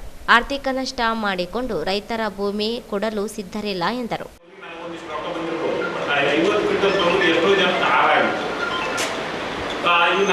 ಶಾಶ್ವತವಾಗಿ ನಾನು ಆ ಭೂಮಿ ಕಳೆದೇನೆ. ಮತ್ತು ಶಾಶ್ವತವಾಗಿ ನಾನು ಆ ಭೂಮಿ ಕಳೆದ್ರಿಂದ ನನಗೆ ಎಷ್ಟೋ ಒಂದಿಷ್ಟು ರೊಕ್ಕ ಕೊಟ್ಟು ಕೇಸಿ ಮುಚ್ಚಿಕೊಟ್ಟು ಸುಮ್ಮನೆ ಆಗಿರೋದು. ರೊಕ್ಕ ಕಟ್ಟು ಪೈಸೆ ರೊಕ್ಕ ಜಾಸ್ತಿ ಅಂತ ನಾನು ಶಾಶ್ವತ ಪರಿಹಾರ ಬೇಕಲ್ಲ. ಆ ಭೂಮಿ ಕಳೆದಬೇಕು ಮತ್ತೆ ಮುಂದೆ ಹೆಂಗೆ ಮಾಡ್ಬೋದು. ಈ ಫಾರೆಸ್ಟ್ ಯಾರನ್ನ ಈಗ ಆಫೀಸರ್ಸ್ ಆಯ್ತು, ಎಲ್ಲ ಎಂಪ್ಲಾಯ್ ಐತಿ, ಯಾವುದೋ ಒಂದು ಇಂಡಸ್ಟ್ರಿದಾಗ ಆಯ್ತು, ಏನಾಗಿ ಅವ್ರು ದುರಂತಾಗಿ ಅವ್ರು ತಿಳ್ಕೊಂಡ್ರೆ ಅವ್ರ ಮನೆ ಅವ್ರ ಕುಟುಂಬಕ್ಕೆ ಆ ಜಾಬ್ ಕೊಡ್ತಾರೆ. ಸೊ ಇದು ಹೆದ್ದಾರಿ 748 ಎಕನಾಮಿಕಲ್ ಕಾರಿಡಾರ್ ರೋಡ್ ಇದು, ಅದು ಬಿಸ್ನೆಸ್ ರೋಡ್ ಇದು. ನಾವು ಯಾರೇ ಆ ರೋಡ್ ಮೇಲೆ ಮ್ಯಾಲೆ ಏರಿ ಕೆಳಗಿರೋದು ಕೂಡ ತಪ್ಪಿಸ್ಕೊಂತಾರೆ. ಸೊ ನಮ್ಗೆ ನಾವು ಭೂಮಿ ಶಾಶ್ವತ ಭೂಮಿ ಕಳ್ಕೊಂತೀವಿ. ನಾವು ನಮ್ಗೆ ಶಾಶ್ವತ ಪರಿಹಾರ ಟೋಲ್ನೇ ನಮ್ಗೆ ಶಾಶ್ವತ ಫಿಕ್ಸ್ ಮಾಡ್ರಿ ರೇಟು. ತಿಂಗಳ ವರ್ಷಕ್ಕೊಂದು 15,000 20,000 ಎಕರೆ ಕೂಡ ನಮ್ಗೆ ಫಿಕ್ಸ್ ಮಾಡಿಕೊಡ್ರಿ. ಅಲ್ಲ ಮನುಷ್ಯ ಈಗ ಯಾವುದಾದ್ರೂ ಬೇರೆ ಎಲ್ಲಿ ಮಾಡ್ಬಾರ್ದು ಅಂತಾನೆ ಏನಿಲ್ಲ ಅದು. ಈ ಕಡೆ ಇಲ್ಲ, ಈಗ ರೈತರು ಒಂದೇ ಅದೇ ಬಂದಿಲ್ಲ. ಬೇರೆ ಕಡೆ ಹಂಗೆ ಪರಿಹಾರ ಕೊಟ್ಟಿದ್ದಾರೆ ಅದೇ ಜಾಗ. ಈಗ ನಮ್ದು ಸಮಸ್ಯೆ ಎಷ್ಟೈತೆ ನಾವು ಅಷ್ಟು, ಬೇರೆಯವ್ರದ್ದು ಸಮಸ್ಯೆ ನಮ್ಗೆ ಹೆಂಗ್ ಗೊತ್ತಾಗುತ್ತೆ. ಸಿದ್ದಲಿಂಗಪ್ಪ ಮಾತನಾಡಿ, ಹೆದ್ದಾರಿ ನಿರ್ಮಾಣಕ್ಕೆ ಮರಂ ಹಾಕಲು ರೈತರ ಭೂಮಿ ಲಕ್ಷ ನೀಡಿರುವ ಹೆದ್ದಾರಿ ಪ್ರಾಧಿಕಾರ ಶಾಶ್ವತವಾಗಿ ಭೂಮಿ ಕಳೆದುಕೊಳ್ಳುವ ರೈತರಿಗೆ ಬಿಡಿಕಾಸು ನೀಡುವುದಾಗಿ ಹೇಳುತ್ತಿರುವುದು ಯಾವ ನ್ಯಾಯ ಎಂದು ಪ್ರಶ್ನಿಸಿದರು. ಹೆದ್ದಾರಿ ನಿರ್ಮಾಣಕ್ಕೆ ಸಹಕಾರ ನೀಡಲು ಸಿದ್ಧರಿದ್ದು ಭೂ ಪರಿಹಾರ ಪರಿಷ್ಕರಣೆ ಮುಂದಾಗಬೇಕೆಂದರು. ಈ ಸಂದರ್ಭದಲ್ಲಿ ಮಲ್ಲನಗೌಡಹಳ್ಳಿ, ಹನುಮಂತಪ್ಪ ನಾಯಕ್ ಸೇರಿದಂತೆ ಅನೇಕರಿದ್ದರು. ಭೂಮಿ ಮತ್ತು ವಸತಿ ವಂಚಿತರಿಗೆ ನಿವೇಶನ ಭೂಮಿ ನೀಡುವಲ್ಲಿ ವಿಳಂಬ ನೀತಿ ಅನುಸರಿಸುತ್ತಿರುವ ರಾಜ್ಯ ಸರ್ಕಾರ ಕ್ರಮವನ್ನು ವಿರೋಧಿಸಿ ಆಗಸ್ಟ್ 14ರಂದು ಎಲ್ಲ ಶಾಸಕರುಗಳ ಮನೆ ಮುಂದೆ ಪಂಚಿನ ಮೆರವಣಿಗೆ ನಡೆಸಲಾಗುತ್ತದೆ. ಶಾಸಕರು ಮನವಿ ಸ್ವೀಕರಿಸದೇ ಹೋದರೆ ಸ್ವಾತಂತ್ರ್ಯೋತ್ಸವದಂದು ಜಿಲ್ಲಾ ಉಸ್ತುವಾರಿ ಸಚಿವರಿಗೆ ಕಪ್ಪು ಬಾವುಟ ಪ್ರದರ್ಶನ ನಡೆಸಲಾಗುತ್ತದೆ ಎಂದು ಭೂಮಿ ಮತ್ತು ವಸತಿ ಹಕ್ಕು ವಂಚಿತರ ಹೋರಾಟ ಸಮಿತಿ ಸಂಚಾಲಕ ಮಾರಪ್ಪ ಹರವಿ ಅವರು ಹೇಳಿದರು. ಅವರಿಂದು ಮಾಧ್ಯಮಗೋಷ್ಠಿ ಉದ್ದೇಶಿಸಿ ಮಾತನಾಡಿ, ಹಿರಿಯ ಸ್ವಾತಂತ್ರ್ಯ ಸೇನಾನಿ ಎಚ್.ಎಸ್. ದೊರೆಸ್ವಾಮಿ ನೇತೃತ್ವದಲ್ಲಿ ಅನೇಕ ಹಂತದ ಹೋರಾಟ ನಡೆಸಲಾಗಿತ್ತು. ಅಂದಿನ ಮುಖ್ಯಮಂತ್ರಿಗಳಾಗಿದ್ದ ಸಿದ್ದರಾಮಯ್ಯನವರು ಉನ್ನತ ಮಟ್ಟದ ಸಮಿತಿ ರಚಿಸಿ ಭೂಹೀನರಿಗೆ ಭೂಮಿ ಹಂಚಿಕೆಗೆ ಮುಂದಾಗಿದ್ದರು. ಬದಲಾದ ರಾಜಕೀಯದಿಂದ ಸಮಿತಿ ಕೆಲಸಗಳು ನಿಂತು ಹೋದವು. ಬಿಜೆಪಿ ಸರ್ಕಾರ ಕಾರ್ಪೊರೇಟ್ ಸಂಸ್ಥೆಗಳಿಗೆ ಭೂಮಿ ನೀಡಿತೇ ಹೊರತು ಬಡ ರೈತರಿಗೆ ಭೂಮಿಯ ಹಕ್ಕು ನೀಡಲು ಮುಂದಾಗಲಿಲ್ಲ. ಇತ್ತೀಚೆಗೆ ನಡೆದ ವಿಧಾನಸಭಾ ಚುನಾವಣೆಯಲ್ಲಿ ರೈತರಿಗೆ ಭೂಮಿ ಹಕ್ಕು ನೀಡುವ ಭರವಸೆಯಿಂದ ಸಮಾನ ಮನಸ್ಕ ಸಂಘಟನೆಗಳು ಕಾಂಗ್ರೆಸ್ ಪಕ್ಷವನ್ನು ಬೆಂಬಲಿಸಿದ್ದೆವು. ಆದರೆ ಕಾಂಗ್ರೆಸ್ ಸರ್ಕಾರ ಅಧಿಕಾರಕ್ಕೆ ಬಂದು 1.5 ವರ್ಷ ಕಳೆದರೂ ಸಾಗುವಳಿ ಮಾಡುತ್ತಿರುವ ರೈತರಿಗೆ ಭೂಮಿ ಹಕ್ಕು ನೀಡದೆ ಸ್ವಾತಂತ್ರ್ಯವನ್ನು ಕಸಿದುಕೊಂಡಿದೆ. ಈಗಾಗಲೇ ಫಾರಂ 57, 53, 50 ಹಾಗೂ 94C, 94CCರ ವಸತಿ ನಿವೇಶನಗಳಿಗಾಗಿ ಅರ್ಜಿ ಸಲ್ಲಿಸಿದ್ರು. ಸರ್ಕಾರ ಸಮಿತಿಗಳನ್ನು ರಚಿಸದೆ ಭೂಮಿ ಮತ್ತು ನಿವೇಶನ ಹಂಚುತ್ತಿಲ್ಲ. ಸರ್ಕಾರ ಕ್ರಮವನ್ನು ಖಂಡಿಸಿ ವಿವಿಧ ಸಂಘಟನೆಗಳೊಂದಿಗೆ ಒಗ್ಗೂಡಿ ಶಾಸಕರ ಮನೆಗಳ ಮುಂದೆ ಪ್ರತಿಭಟನೆ ನಡೆಸಲಾಗುತ್ತದೆ. ಫೆಬ್ರವರಿಯಲ್ಲಿ ಒಂದು ಉನ್ನತ ಮಟ್ಟದ ಸಭೆಯನ್ನು ಕಲ್ಪಿಸಿ ಅವತ್ತಿನ ಸಂದರ್ಭದಲ್ಲಿ ಕರ್ನಾಟಕ ರಾಜ್ಯದ ಬಡವರಿಗೆ ಭೂಮಿ ಕಲ್ಪಿಸಬೇಕು ಮತ್ತು ಏನಪ್ಪ ವಸತಿ ಕಲ್ಪಿಸಬೇಕು ಅನ್ನೋ ಖಾತ್ರಿ ಮಾಡಿಕೊಂಡು ಒಂದು ಯೋಜನೆಯನ್ನು ರೂಪಿಸಿದರು. ಆ ಯೋಜನೆಯ ಜಾರಿಗಾಗಿ ಸದ್ಯ ಒಂದು ಉನ್ನತ ಮಟ್ಟದ ಸಭೆಯನ್ನು ಸದ್ಯ ಅವರು ಏರ್ಪಡಿಸಿದರು. ಆದರೆ ಕಾಲಾಂತರದಲ್ಲಿ ಸರ್ಕಾರಗಳು ಬದಲಾದವು, ಪಕ್ಷಗಳು ಬದಲಾದವು. ಹಾಗಾಗಿ ಏನಪ್ಪ ಅಂದ್ರೆ ಅವತ್ತಿನ ದಿವಸ ಆ ಉನ್ನತ ಮಟ್ಟದ ಸಭೆಯ ಸದ್ಯ ಸಕಾಲದಲ್ಲಿ ಮಾಡಲಿಕ್ಕಾಗಲಿಲ್ಲ. ಏನು ಬಿಜೆಪಿ ಸರ್ಕಾರ ಬಂತು, ಈ ಬಿಜೆಪಿ ಸರ್ಕಾರ ಕಾರ್ಪೊರೇಟ್ ಪರವಾಗಿ ಉಳಿದವರ ಪರವಾಗಿ ಒಂದು ಭೂ ಕಾಯ್ದೆಗೆ ತಿದ್ದುಪಡಿ ತಂದರೆ ಹೊರತು ಬಡವರಿಗೆ ಭೂಮಿ ಕೊಡಬೇಕಂತೇಳಿ ಒಂದು ತಿದ್ದುಪಡಿ ತರಲಿಲ್ಲ. ಹಾಗಾಗಿ ನಾವು 2023 ಚುನಾವಣೆಯಲ್ಲಿ, ವಿಧಾನಸಭಾ ಚುನಾವಣೆಯಲ್ಲಿ ಬಿಜೆಪಿ ಸೋಲಿಸಿ ಅಂತಕ್ಕಂಥ ಒಂದು ಅಭಿಯಾನ ಮಾಡಿದ್ವಿ.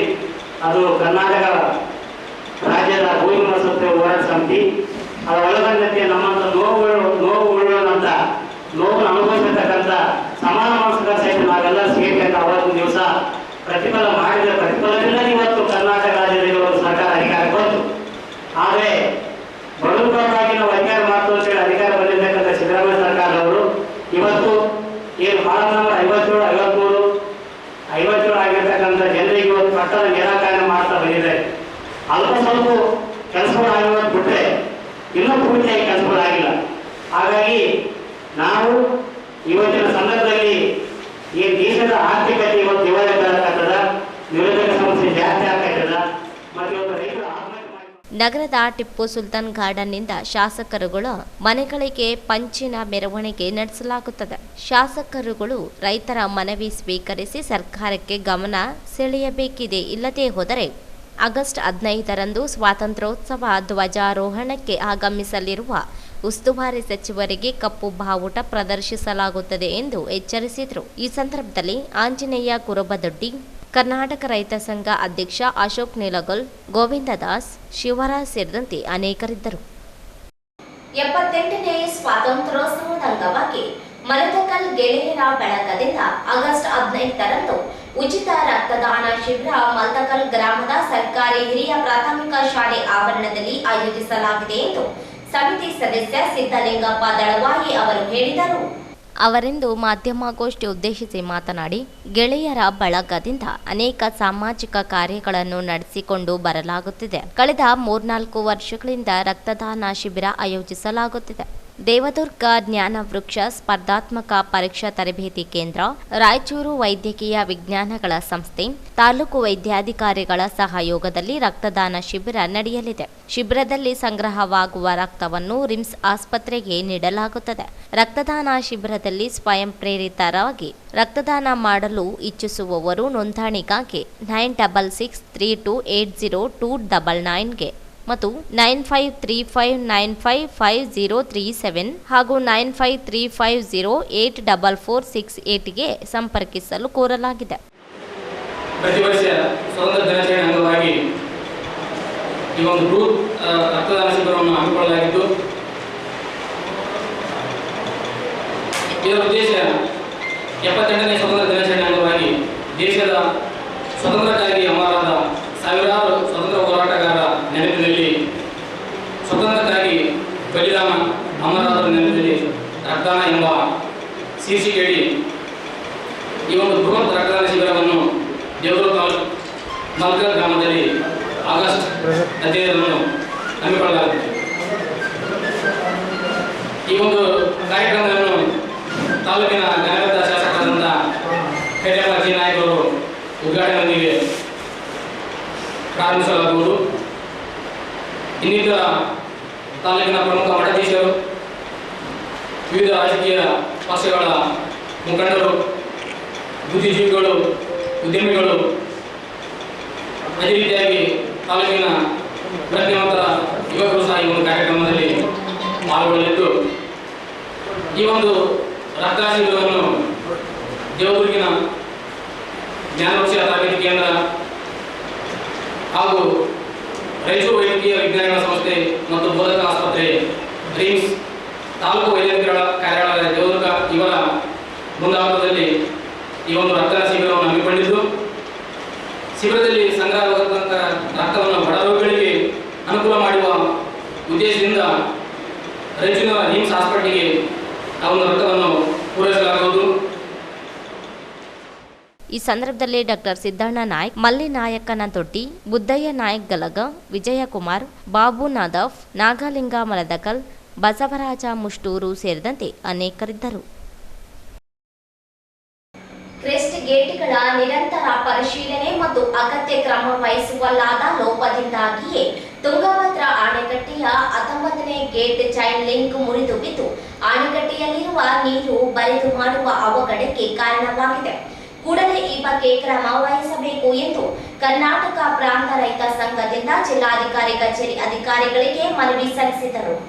ಕಳೆದ 2019ರಲ್ಲಿ ಇದೇ ಅಣೆಕಟ್ಟೆಯ ಎಡೆದಂಡೆ ಮೇಲ್ಮಟ್ಟದ ಕಾಲುವೆಯ ಬಳಿ ಗೇಟ್ ಮುರಿದು ಸಣ್ಣ ಪ್ರಮಾಣದ ಅವಘಡ ಉಂಟಾಗಿ ಅಪಾರ ಪ್ರಮಾಣದ ನೀರು ಪೋಲಾದ ಅನುಭವ ಆಡಳಿತ ಮಂಡಳಿ ಹಾಗೂ ಅಧಿಕಾರಿಗಳಲ್ಲಿದ್ದರೂ ಸೂಕ್ತ ನಿರ್ವಹಣೆಯ ಲೋಪ ಮರಳಿ ಉಂಟಾಗಿರುವುದು ಅವರುಗಳ ಬೇಜವಾಬ್ದಾರಿ ನಡೆಯಾಗಿದೆ ಎಂದು ದೂರಿದರು. ಈ ಅವಘಡವನ್ನು ಸರಿಪಡಿಸಲು ಅಣೆಕಟ್ಟೆಯಲ್ಲಿ ಸಂಗ್ರಹವಾದ 60% ಪ್ರಮಾಣದ 65 ಟಿಎಂಸಿ ನೀರನ್ನು ನದಿಗೆ ಹರಿಬಿಡಲಾಗುತ್ತಿದೆ. ಇದರಿಂದಾಗಿ ಈ ಅಣೆಕಟ್ಟೆಯ ಫಲಾನುಭವಿಗಳಾದ ಕರ್ನಾಟಕ, ಆಂಧ್ರಪ್ರದೇಶ ಹಾಗೂ ತೆಲಂಗಾಣ ಈ 3 ರಾಜ್ಯಗಳ ಸುಮಾರು 30 ಲಕ್ಷ ಎಕರೆ ನೀರಾವರಿ ಪ್ರದೇಶದ ರೈತರ ಭವಿಷ್ಯಕ್ಕೆ ತೀವ್ರ ಆತಂಕ ಉಂಟು ಮಾಡಿದೆ. ತಕ್ಷಣವೇ ಅವಘಡವನ್ನು ಸರಿಪಡಿಸಲು ಮತ್ತು ನೀರನ್ನು ಉಳಿಸಿಕೊಳ್ಳಲು ತೀವ್ರ ಕ್ರಮಗಳಾಗದಿದ್ದಲ್ಲಿ ಈ 3 ರಾಜ್ಯಗಳ ರೈತರು ತಲಾ ಎಕರೆಗೆ ಲಕ್ಷಾಂತರ ರೂಪಾಯಿ ಬೆಳೆ ನಷ್ಟ ಮಾಡಿಕೊಳ್ಳಬೇಕಾಗುತ್ತದೆ. ಮುಂಬರುವ ದಿನಗಳಲ್ಲಿ ನೀರು ಸಂಗ್ರಹವಾಗುವ ಭರವಸೆಯೂ ಇಲ್ಲ. ಹೀಗಾಗಿ ಒಟ್ಟಾಗಿ ಗಮನಿಸುವಾಗ ನಷ್ಟದ ಪ್ರಮಾಣ 30,000 ಕೋಟಿ ರೂಪಾಯಿಗಳಷ್ಟಾಗಲಿದೆ. ಅದಾಗಲೇ ಕಳೆದ ವರ್ಷದ ಬರಗಾಲದಿಂದಾಗಿ ಕರ್ನಾಟಕದ ಈ ಭಾಗದ ರೈತರು ನೀರಿನ ಕೊರತೆಯಿಂದ ಬೆಳೆ ನಷ್ಟ ಅನುಭವಿಸಿದ್ದಾರೆ. ಒಕ್ಕೂಟ ಹಾಗೂ ರಾಜ್ಯ ಸರ್ಕಾರಗಳು ಸೂಕ್ತ ಪರಿಹಾರಗಳನ್ನು ನೀಡಿಲ್ಲ. ಬೆಳೆ ವಿಮೆಯನ್ನು ಸಮರ್ಪಕವಾಗಿ ಸಿಗುವಂತೆ ಕ್ರಮ ವಹಿಸಿಲ್ಲ. ಹೀಗಾಗಿ ಈ ಬೆಳೆ ನಷ್ಟವು ಈ ಭಾಗದಲ್ಲಿ ರೈತರ ಆತ್ಮಹತ್ಯೆಗಳನ್ನು ಹೆಚ್ಚಿಸಲಿದೆ ಎಂದರು. ಆದ್ದರಿಂದ ರಾಜ್ಯ ಸರ್ಕಾರ ಸಾಲದ ಬಾಧೆಯನ್ನು ತಡೆಯಲು ಅಗತ್ಯ ಕ್ರಮ ವಹಿಸಬೇಕು ಮತ್ತು ಪರಿಸ್ಥಿತಿಯನ್ನು ಸಮರ್ಪಕವಾಗಿ ಅವಲೋಕಿಸಿ ನದಿಯ ಮೇಲು ಭಾಗದಲ್ಲಿ ನೀರನ್ನು ಸಂರಕ್ಷಿಸಲು ಅಗತ್ಯ ಕ್ರಮ ವಹಿಸಬೇಕು. ಸಮರೋಪಾದಿಯಲ್ಲಿ ಪರಿಣಿತರೊಂದಿಗೆ ಗೇಟ್ ನಿರ್ವಹಿಸಲು ಮುಂದಾಗುವಂತೆ ಕರ್ನಾಟಕ ಪ್ರಾಂತ ರೈತ ಸಂಘ ಬಲವಾಗಿ ಒತ್ತಾಯಿಸಿದರು. ಇಲ್ಲ ನೋಡ್ರಿ.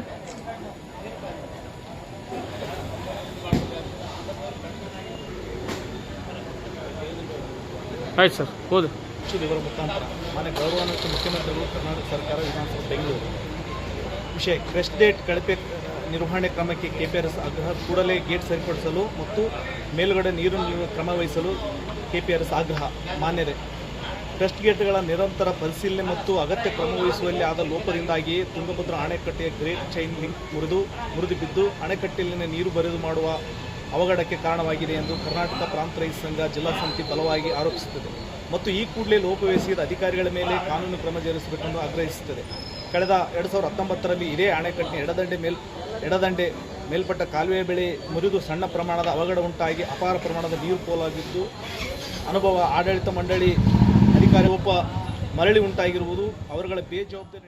ಈ ಸಂದರ್ಭದಲ್ಲಿ ಜಿಲ್ಲಾಧ್ಯಕ್ಷ ವೀರನಗೌಡ, ಉಪಾಧ್ಯಕ್ಷ KG ವೀರೇಶ್, ಜಿಲ್ಲಾ ಕಾರ್ಯದರ್ಶಿ ನರಸಣ್ಣ ನಾಯಕ್ ಸೇರಿದಂತೆ ಅನೇಕರಿದ್ದರು. ನಿರುದ್ಯೋಗ ಬಿಕ್ಕಟ್ಟನ್ನು ಪರಿಹರಿಸಲು ತುರ್ತು ಕ್ರಮ ಕೈಗೊಳ್ಳಬೇಕು ಎಂದು ಒತ್ತಾಯಿಸಿ AIUISC ಸಂಘಟನೆ ವತಿಯಿಂದ ಜಿಲ್ಲಾಧಿಕಾರಿ, ಸ್ಥಾನಿಕ ಅಧಿಕಾರಿಗಳಿಗೆ ಮನವಿ ಸಲ್ಲಿಸಿದರು. ದೇಶದಲ್ಲಿ ಯುವ ಜನಾಂಗ ನಿರುದ್ಯೋಗ ಸಮಸ್ಯೆಯನ್ನು ಎದುರಿಸುತ್ತಿದ್ದಾರೆ. ನಿರುದ್ಯೋಗ ಪ್ರಮಾಣ 9.2ಕ್ಕೆ ಏರಿಕೆಯಾಗಿದ್ದು ಆಘಾತಕಾರಿಯಾಗಿದೆ.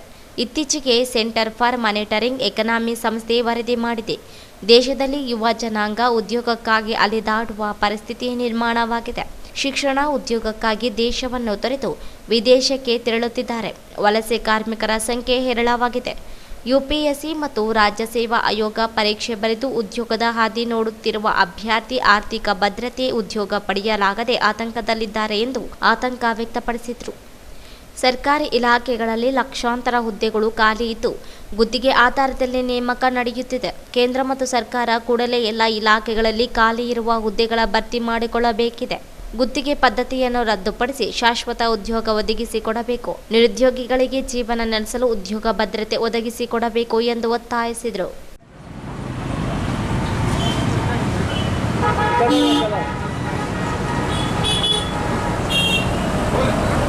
ಹೊಂದಿರುವ ನಮ್ಮ ದೇಶದಲ್ಲಿಂದು ಅವರ ಸಂಪೂರ್ಣ ಸಾಮರ್ಥ್ಯವನ್ನು ಬಳಸಿಕೊಳ್ಳಲಾಗ್ತಾ ಇಲ್ಲ. ಸರ್ಕಾರದ ವಿವಿಧ ಇಲಾಖೆಗಳಲ್ಲಿ ಲಕ್ಷಾಂತರ ಹುದ್ದೆಗಳು ಖಾಲಿ ಇವೆ, ಅವುಗಳನ್ನು ಭರ್ತಿ ಮಾಡಿಕೊಳ್ಳುತ್ತಿಲ್ಲ. ಕಾಯಂ ಸ್ವರೂಪದ ಕೆಲಸಗಳಿಗೂ ಗುತ್ತಿಗೆ ಆಧಾರದಲ್ಲಿ ನೇಮಕಾತಿಗಳು ನಡೆಯುತ್ತಿವೆ. ಹೊಸ ಉದ್ಯೋಗಿಗಳ ಸೃಷ್ಟಿಯ ಮಾತಂತೂ ದೂರವೇ ಉಳಿದಿದೆ. ಇದರಿಂದ ಅಪಾರ ಪ್ರಮಾಣದ ಉದ್ಯೋಗಾಕಾಂಕ್ಷಿ ಯುವಜನತೆ ಆಕ್ರೋಶಕ್ಕೆ ಈಡಾಗಿದ್ದಾರೆ. ನಿರುದ್ಯೋಗಿ ಯುವಜನರ ನೋವನ್ನು ನಿವಾರಿಸಲು ತಾವು ತಕ್ಷಣ ಕ್ರಮ ಕೈಗೊಳ್ಳಬೇಕೆಂದು ನಾವು ಒತ್ತಾಯಿಸ್ತಾ ಇದ್ದೇವೆ. ಉದ್ಯೋಗವು ಮೂಲಭೂತ ಹಕ್ಕು ಎಂದು ನಾವು ನಂಬುತ್ತೇವೆ ಮತ್ತು ಪ್ರತಿಯೊಬ್ಬ ನಾಗರಿಕರು ಗೌರವಾನ್ವಿತ ಜೀವನೋಪಾಯದ ಲಭ್ಯತೆಯನ್ನು ಖಚಿತಪಡಿಸಿಕೊಳ್ಳಲು ಸರ್ಕಾರದ ಜವಾಬ್ದಾರಿಯಾಗಿದೆ. ಆದ್ದರಿಂದ ಈ ನಿರುದ್ಯೋಗಿ ಯುವಜನರ ಹಕ್ಕೊತ್ತಾಯಗಳನ್ನು ತಮ್ಮ ಗಮನಕ್ಕೆ ತರಲು ಇಂದು ದೇಶಾದ್ಯಂತ ಅಖಿಲ ಭಾರತ ನಿರುದ್ಯೋಗ. ಈ ಸಂದರ್ಭದಲ್ಲಿ ರಾಜ್ಯ ಕಾರ್ಯದರ್ಶಿ ಚನ್ನಬಸವ ಜಾನೇಕಲ್, ಜಿಲ್ಲಾ ಕಾರ್ಯದರ್ಶಿ ರಾಮಚಂದ್ರಪ್ಪ, ವಿನೋದ್, ಯಲ್ಲಪ್ಪ, ಮೌನೇಶ್, ಸಂದೀಪ್, ರಾಬಿನ್, ಮಲ್ಲಿಕಾರ್ಜುನ ಸೇರಿದಂತೆ ಅನೇಕರಿದ್ದರು.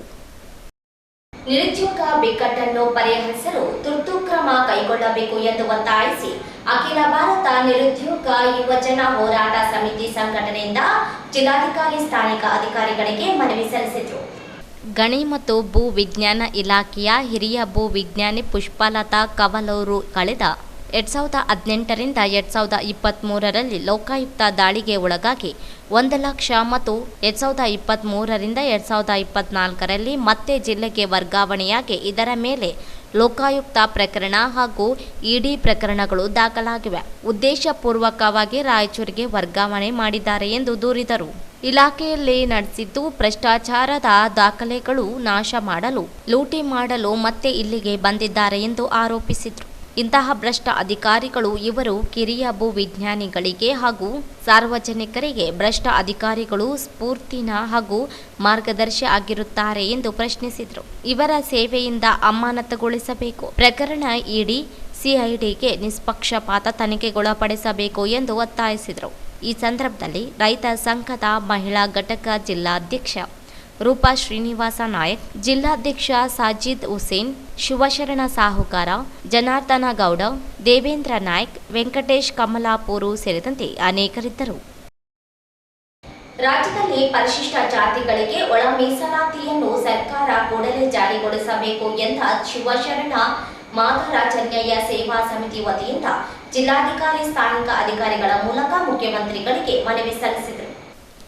ರಾಜ್ಯದಲ್ಲಿ ಕಳೆದ 30 ವರ್ಷಗಳಿಂದ ಪರಿಶಿಷ್ಟ ಜಾತಿಯ ಜನಾಂಗದವರು ಹೋರಾಟ ಮಾಡುತ್ತಾ ಬಂದಿದ್ದಾರೆ. ಅನೇಕ ಸಂಘಟನೆಗಳು ಸರ್ಕಾರಗಳಿಗೆ ಮನವಿ ಸಲ್ಲಿಸಿದ್ದಾರೆ. ಸರ್ವೋಚ್ಚ ನ್ಯಾಯಾಲಯವು ಪರಿಶಿಷ್ಟ ಜಾತಿ ಜನಾಂಗಕ್ಕೆ ಒಳ ಮೀಸಲಾತಿ ನೀಡಲು ರಾಜ್ಯ ಸರ್ಕಾರಗಳಿಗೆ ಆದೇಶ ನೀಡಿದೆ. ಈ ಹಿನ್ನೆಲೆಯಲ್ಲಿ ಸರ್ಕಾರ ಪರಿಶಿಷ್ಟ ಜಾತಿಗಳಿಗೆ ಒಳ ಮೀಸಲಾತಿಗೆ ಸಂಬಂಧಿಸಿದಂತೆ ಸಚಿವ ಸಂಪುಟದಲ್ಲಿ ಚರ್ಚಿಸಿ ತೀರ್ಮಾನ ಕೈಗೊಳ್ಳಬೇಕಿದೆ ಎಂದು ಒತ್ತಾಯಿಸಿದರು. ಪರಿಶಿಷ್ಟ ಜಾತಿ ಜನಾಂಗಕ್ಕೆ ಒಳ ಮೀಸಲಾತಿ ನೀಡಿದ್ದಲ್ಲಿ ಉದ್ಯೋಗ ಮತ್ತು ಶಿಕ್ಷಣಕ್ಕೆ ಹೆಚ್ಚಿನ ಆದ್ಯತೆಯಾಗಲಿದೆ. ಸರ್ಕಾರದ ಕೂಡಲೇ ಒಳ ಮೀಸಲಾತಿ ಜಾರಿಗೊಳಿಸಬೇಕು ಎಂದು ಒತ್ತಾಯಿಸಿದರು.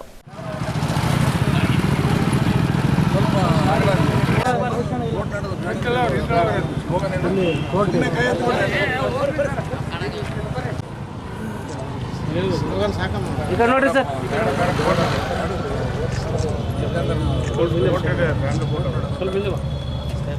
ಸನ್ಮಾನ್ಯ ಮುಖ್ಯಮಂತ್ರಿಗಳು, ಕರ್ನಾಟಕ ರಾಜ್ಯ ಸರ್ಕಾರ, ಬೆಂಗಳೂರು ಮಾನ್ಯ ಜಿಲ್ಲಾಧಿಕಾರಿಗಳು, ರಾಯಚೂರವರ ಮುಖಾಂತರ ಮಾನ್ಯರ ವಿಷಯ ಕರ್ನಾಟಕ ರಾಜ್ಯದಲ್ಲಿ ಪರಿಶಿಷ್ಟ ಜಾತಿಗಳ ಒಳ ಮೀಸಲಾತಿ ಶೀಘ್ರವೇ ಜಾರಿಗೊಳಿಸುವ ಕುರಿತು. ಕರ್ನಾಟಕ ರಾಜ್ಯದಲ್ಲಿ ಪರಿಶಿಷ್ಟ ಜಾತಿ ಒಳ ಮೀಸಲಾತಿ ಜಾರಿ ಕುರಿತು ಸುಮಾರು 30 ವರ್ಷಗಳಿಂದ ಮಾದಿಗ ರಿಸರ್ವೇಷನ್ಸ್ ಹೋರಾಟ ಸಮಿತಿ, ಮಾದಿಗ ದಂಡೋರ ಇತ್ಯಾದಿ ಸಂಘಟನೆಗಳಿಂದ ಅನೇಕ ರೀತಿಯಲ್ಲಿ ಹೋರಾಟಗಳನ್ನು ಮಾಡುತ್ತಾ ಬಂದಿರುತ್ತಾರೆ. ಈ ಸಂಘಟನೆಗಳಿಂದ ಈಗಾಗಲೇ ಹಲವಾರು ಸಾರಿ ಹೋರಾಟದ ಮೂಲಕ ಸರ್ಕಾರಕ್ಕೆ ಒಳ ಮೀಸಲಾತಿ ಜಾರಿ ಕುರಿತು ಮನವಿ ಪತ್ರಗಳನ್ನು ಸಹ ಕೊಟ್ಟಿದ್ದಿರುತ್ತದೆ. ಇತ್ತೀಚೆಗೆ ಭಾರತ ಮಾನ್ಯ ಸರ್ವೋಚ್ಚ ನ್ಯಾಯಾಲಯದಿಂದ ಒಳ ಮೀಸಲಾತಿ ಜಾರಿ ಬಗ್ಗೆ ತೀರ್ಪು ಬಂದಿದ್ದು ಇರುತ್ತದೆ. ಆದ್ದರಿಂದ ಕರ್ನಾಟಕ ರಾಜ್ಯದಲ್ಲಿ ಪರಿಶಿಷ್ಟ ಜಾತಿಗಳ ಒಳ ಮೀಸಲಾತಿಯನ್ನು ಜಾರಿಗೊಳಿಸಲು ಕೋರಲಾಗಿದೆ. ಈಗಾಗಲೇ ಹಲವಾರು ಇಲಾಖೆಗಳಲ್ಲಿ ಖಾಲಿ ಇರುವ. ಈ ಸಂದರ್ಭದಲ್ಲಿ ಅಧ್ಯಕ್ಷ ರಾಮಣ್ಣ, ಕಾರ್ಯದರ್ಶಿ ಬಸವರಾಜ ಅತ್ತನೂರು, ಉಪಾಧ್ಯಕ್ಷ ವೆಂಕಟೇಶ್, ಯಮುನಪ್ಪ ಗಿರಿಜಾಲಿ, ರಾಮಚಂದ್ರಪ್ಪ ಸೇರಿದಂತೆ ಅನೇಕರಿದ್ದರು. ಕೊನೆಯಲ್ಲಿ ಮತ್ತೊಮ್ಮೆ ಹೆಡ್ಲೈನ್ಸ್. ರಾಯಚೂರು ಕೃಷಿ ವಿಶ್ವವಿದ್ಯಾಲಯದಲ್ಲಿ 4ನೇ ಯುವ ಸಂಶೋಧನಾ ವಿದ್ಯಾರ್ಥಿಗಳ ರಾಷ್ಟ್ರೀಯ ಸಮ್ಮೇಳನ. ವಾತಾವರಣ ಬದಲಾವಣೆಯಿಂದ ಆಗುವ ಸವಾಲುಗಳಿಗೆ ಹೊಸ ಸಂಶೋಧನೆಗಳು ಪರಿಹಾರವಾಗಲಿ. Doctor PL Patil. ಹರ್ ಘರ್ ತಿರಂಗ ಅಭಿಯಾನ ಯಶಸ್ವಿಗೊಳಿಸಲು ಎಲ್ಲ ಇಲಾಖೆಗಳು ಕೈಜೋಡಿಸಿ. ಡಿಸಿ ನಿತೀಶ್.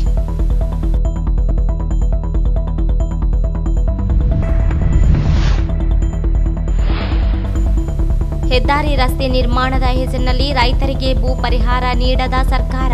ಅನ್ಯಾಯ ಸರಿಪಡಿಸಲು ಡಿಸಿ ಮಧ್ಯಸ್ಥಿಕೆ ವಹಿಸಲಿ. ಶರಣಪ್ಪ ಉದ್ಭಾಳ.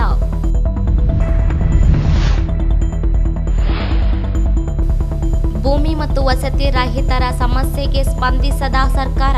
14ರಂದು ಶಾಸಕರುಗಳ ಮನೆ ಮುಂದೆ ಪಂಜಿನ ಮೆರವಣಿಗೆ. ಮಾರೆಪ್ಪ ಹರವಿ.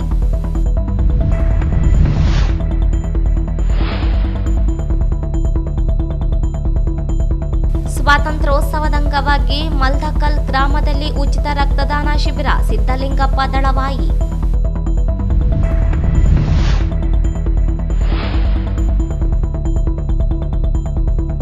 ತುಂಗಭದ್ರಾ ಕ್ರಸ್ಟ್ ಗೇಟ್ ಹಾನಿ. ರೈತರ ರಕ್ಷಣೆಗೆ ಆಗ್ರಹಿಸಿ ಪ್ರಾಂತ ರೈತ ಸಂಘ ಮನವಿ.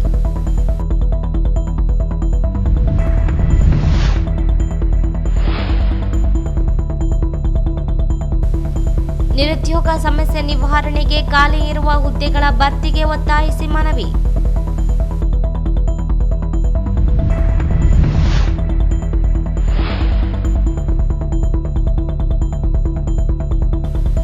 ಗಣಿ ಮತ್ತು ಭೂ ವಿಜ್ಞಾನ ವಿರುದ್ಧ ಕ್ರಮಕ್ಕೆ ಆಗ್ರಹಿಸಿ ರೈತ ಸಂಘ ಮಹಿಳಾ ಘಟಕ ಒತ್ತಾಯ.